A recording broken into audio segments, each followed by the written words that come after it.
Welcome to Coruzant Technologies, home of the Digital Executive Podcast. Welcome to the Digital Executive. Today's guest is Somesh Saxena. Somesh Saxena is the CEO and founder of Pantomath, a next-generation data observability and traceability platform for automating data operations and improving data reliability.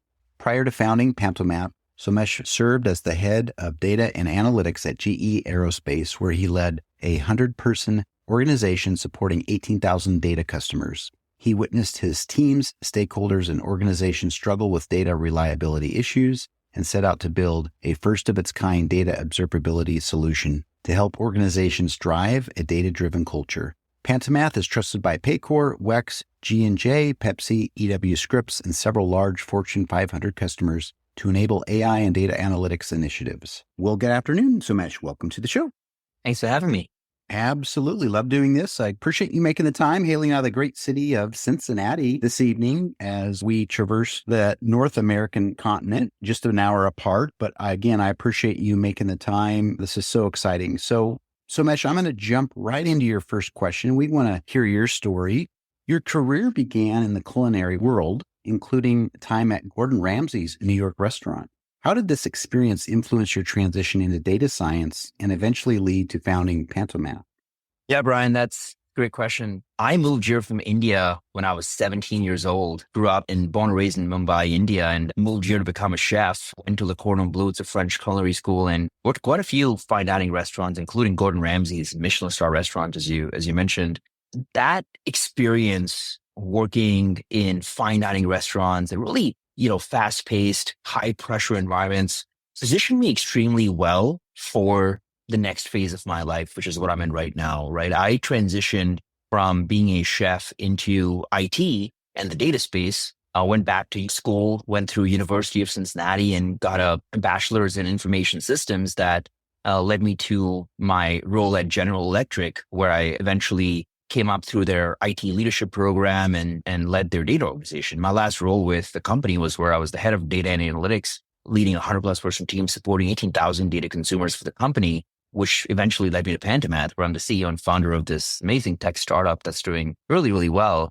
And in looking back at that experience, I learned grit and resiliency like never before, because it's a tough world. It's a completely different world than IT and data. And especially working at Gordon Ramsay's, if you're familiar with his TV shows, his restaurants are exactly that or worse, honestly. It's a pretty tough environment. So looking back, it definitely prepared me for the entrepreneurship journey I'm on right now. That's amazing. And it takes a lot. And I think that's kind of helped contributed to your success as an entrepreneur, but also switching career paths into technology from culinary. But a lot of pressure. I would say Gordon Ramsay's school or show or his restaurants is at the highest caliber. And I'm sure there's a lot of stress and pressure to do the right thing and be the best in the world. So I do appreciate that. Next question for you I have, Somesh, is how are you and Pantomath innovating around the data pipeline observability and traceability space? And what future advancements do you foresee in this area? Yeah, Brian, we're actually in the process of building some amazing features on top of the existing foundation we have in terms of technology. And that foundation is pretty unique and innovative in itself, right? Nothing like it in the world exists out there. So what we do is we snap into a customer's enterprise data environment. These are large enterprises and Fortune 500s that have a pretty complex and disparate data ecosystem with several different tools and technologies that move, stitch, cleanse, transform, visualize data. And we snap in through Pantomath. It's an enterprise software solution that automatically maps out their entire world for them. It snaps in and draws out every single cross-platform and inter-system data pipeline for them, explaining to them exactly how their data is flowing from one hop to the other. And then in an automated way also applies monitoring to that. And so the observability and traceability elements, if we break them down, step one is traceability to auto-discover every single data pipeline without any manual inputs from the customer. Again, nothing like in the world exists out there, very unique tech to do that. And then applying monitoring observability to that is in real time monitoring every single data pipeline, end-to-end observability of the entire data pipeline to power data products and data reports. Because the challenge we face today without a technology like this is not understanding when things break, not understanding where they're broken or even why they're broken. And so that causes companies to lose productivity, causes data downtime, causes data reliability issues, and even lack of trust in data as an organization, with sometimes poor decision making on bad data. And so this unique tech, this innovative tech didn't exist until Pantomath built it. And for me personally, the idea came from the challenge that I lived with in my past life. So going back to my GE experience, we didn't have a Pantomath there. And so I saw my technical teams, business stakeholders, executives all struggle with data reliability challenges, data quality, and operational issues that led to starting Pantomath, and definitely an uphill battle in the early days trying to figure out how we crack this solution and build technology that, again, has never been built before. But fortunately, it worked out really well with an amazing team. And here we are. It's everything I'm describing to you is already built. And on top of that, there's a whole lot more we're doing when it comes to innovation with AI and so on as well.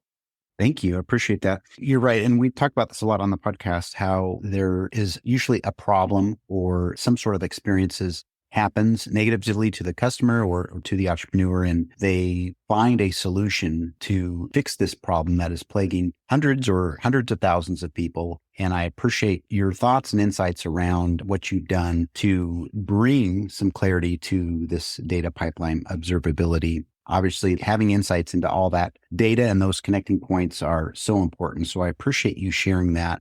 So Somesh, what strategies do you recommend for organizations aiming to cultivate a data-driven culture? And how does Pantomath support this transformation? Oh, yeah, there was quite a bit there, right? Companies have to focus on everything from people, process, and technology. There's quite a few elements in being a data-driven culture. But the piece that I see companies invest in is mostly the technology piece, which is, hey, we're moving from our on-premise data environment to the cloud. We're going through a digital cultural transformation. They also don't shy away from investing in building amazing data products, building reports that finance reports, marketing reports, or any other business unit and domain that needs to be data-driven. So I don't think companies shy away from an investment in data. The one piece that still blocks them from having a data-driven culture, I feel, is the lack of trust in data. And that's what I have seen, not just in my past life, but even in the hundreds of companies I've talked to at this point. Quite a few of them we're partnering with and helping them move the needle for their data-driven culture. But the problem, Brian, is that you can invest millions and millions of dollars in modernizing the data stack, having amazing technologies to house and store and visualize your data, and build great analytics and models and reports. But folks won't use any of that if they don't trust the data. And they won't trust the data once they've had a bad experience with it, right? If you go in front of your boss or a leader and are putting your neck on the line to say, here's the data, here's what I'm presenting to you to make a decision off of it, and the data is wrong, that's unfortunately going to leave a sour taste in everyone's mouth. And so the piece that the thing important to focus on for organizations that are trying to be data driven is a trust in data and data transparency culture. Part of that is a technology piece, which hopefully a technology like Pantomath can help with to surface up exactly what's broken, where, and why. So at the very least, you're aware and not making a poor decision with bad data through real-time observability that a technology like Pantomath could offer. Of course, also hopefully help with resolving the issue pretty quickly, reducing data downtime. But then there's a piece that isn't technology focused. It comes down to the culture as well around being able to raise your hand and say, I don't trust this report. I don't understand this data. And that's where data literacy programs, data governance programs are very important as well. I think it all goes hand in hand, right? Being able to trust your data, understanding that data and being able to make trustworthy, reliable decisions, knowing the data is actually accurate. It's of high quality and integrity. So again, it's a cultural element with a technology element. I think collectively, those two can help drive a really good data-driven culture for any organization. Thank you. You've highlighted a really big point, obviously, is trust in the data, right? You and I have both seen this in our careers in technology where, there's something presented, whether it's a pivot table in Excel or you're using something like Tableau or another visualization software, and then somebody plugs something else in and they get a totally different answer. And it does leave a lack of trust in this environment. And we just need to help people get there. But also mapping the data properly is a big chore as well. So you need to do that correctly. But I appreciate you sharing that. There's just a big gap there. And I know that you're helping to solve that issue. So Somesh, looking ahead, what are your long-term goals for Pantomath and AI, and how do you envision the company's role evolving in this space? Yeah, the vision of the company, Brian, has always been to automate data operations. That's the world I lived in my past life. That's where the idea of Pantomath came from. There was a lot of back and forth troubleshooting, relying on tribal knowledge to manually reverse engineer data pipelines to identify root cause, understand impact, and then try to figure out how to resolve all of it end to end, how to rerun everything and get everything up and running, refresh the data across the board. And again, it's not a 1 to 2 to 3. There's like 50, 60, 100 hops to power one report across different data platforms. Where Pantomath already helps with it today, as I mentioned, is, we auto discover data pipeline and monitor them in real time.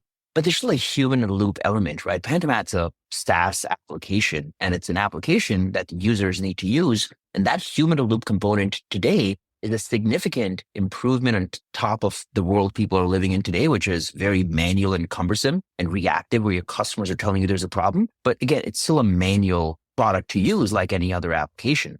The vision, as I mentioned, Brian, is to automate data operations. We want to remove that human loop component with AI.